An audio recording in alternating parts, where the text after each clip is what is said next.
Hello, and welcome to Week 1 Web Conference for EDT 8130. This is an asynchronous conference, so you will be in the virtual world, and we'll be doing assignments by discussion questions throughout the presentation. So first, let's get started by setting up Blackboard Ultra.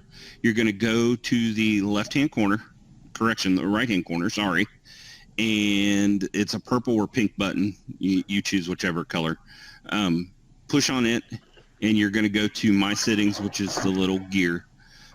Hit My Settings, and then go up to the very top, and you're going to see a thing that says Set Up Camera and Microphone.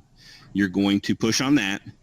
You're going to push Set Up Audio, and then you're going to talk into the mic and verify that it's working and adjust the level as needed. And then once you go through that, it's going to go to the video feed. You're going to select that, the proper device you have, and a box should appear with your picture in it, and you're going to click yes, it's working, and it's set up. Now, we shouldn't need video test right now, but if we do, that's okay. We've got it all set up.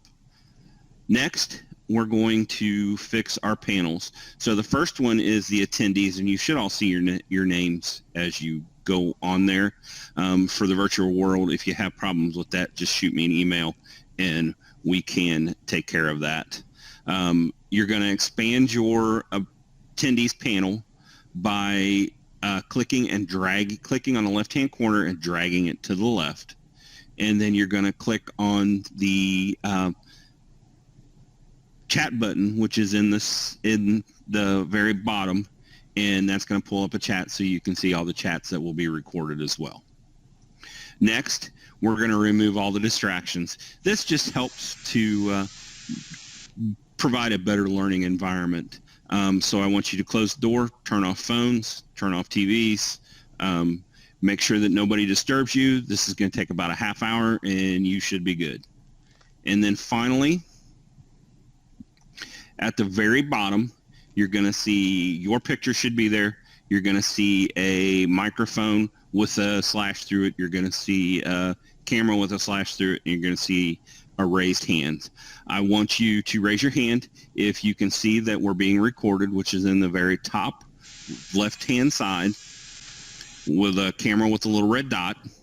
If you can hear me okay, and if you can see my quality check sign, everybody raises your hand, and we're good to go. Okay, so again, welcome. My name's Jim Fletcher. I'm going to do a quick lecture or presentation on thinking collaboratively for EDT 8130.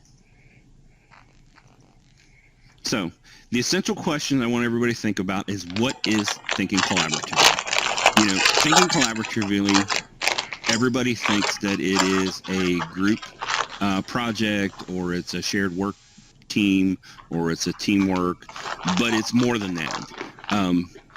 As we're going to find out, it is a lot more than that. So our learning objectives is the students are going to be able to define what thinking collaboratively is. Students will be able to explain critical thinking and thinking collaboratively. Students will be able to give practical examples for the use of thinking collaboratively. So I want you to ponder this thought.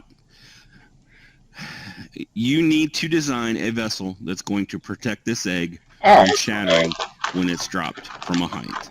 How are you going to do it?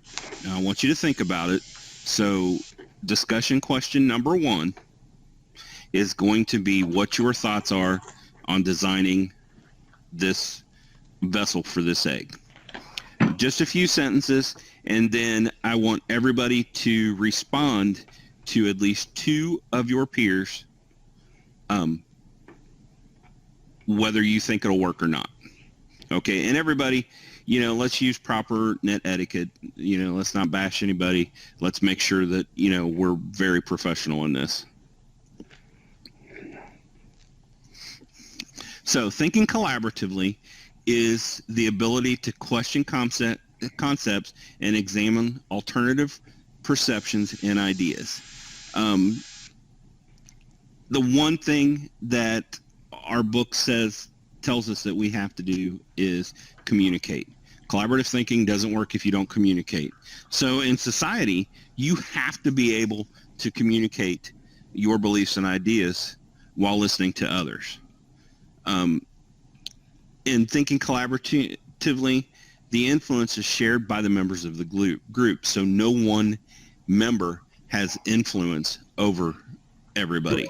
Everybody is unequal, and they have the same influence.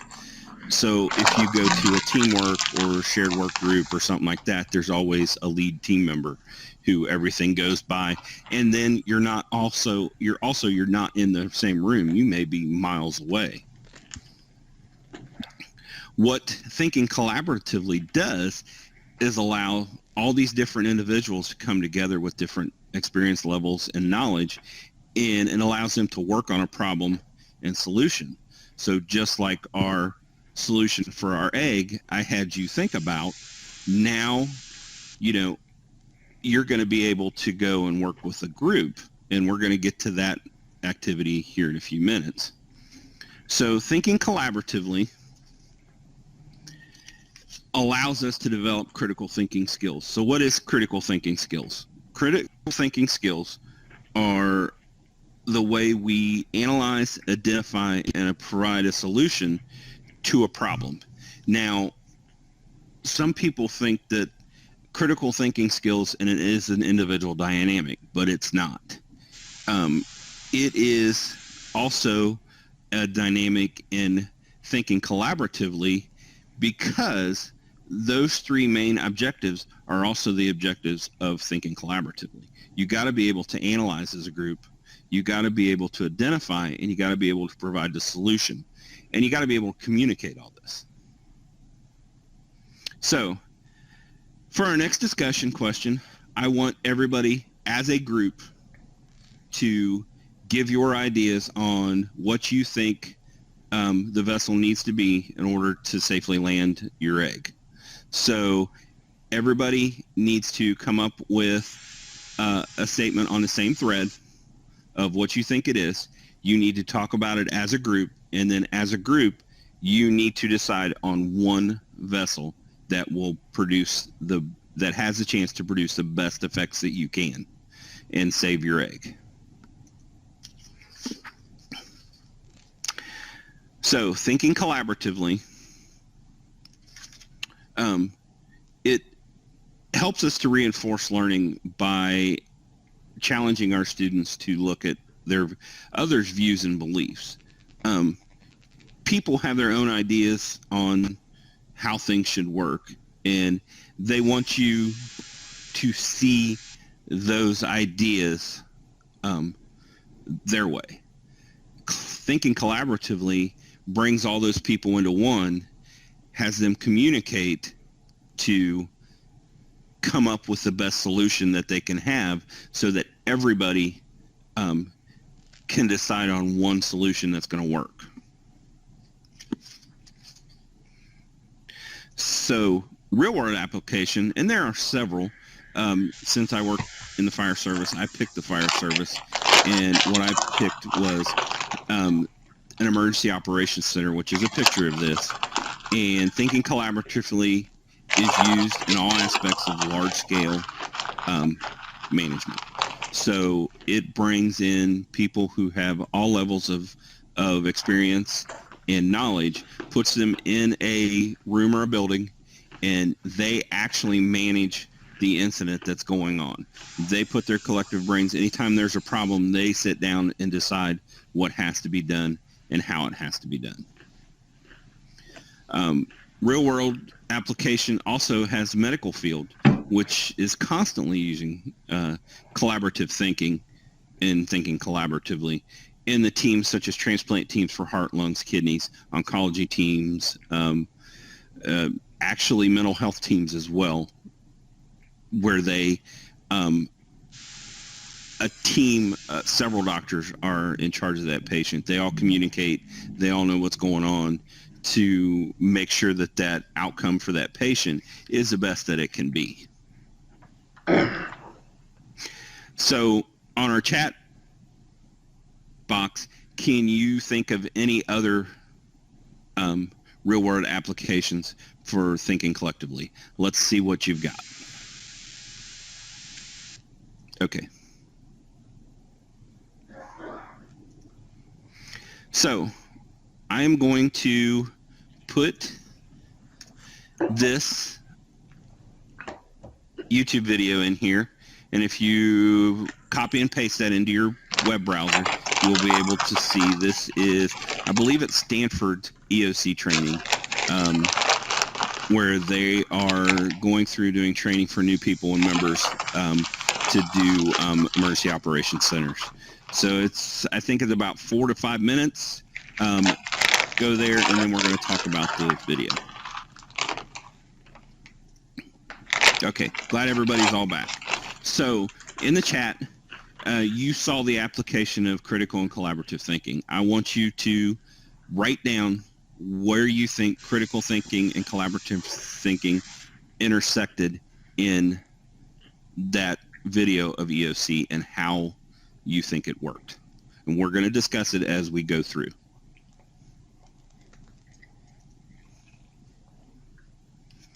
So those were all very good applications. You guys did real well. So for the virtual listeners, put those in a discussion form and let me see them as well.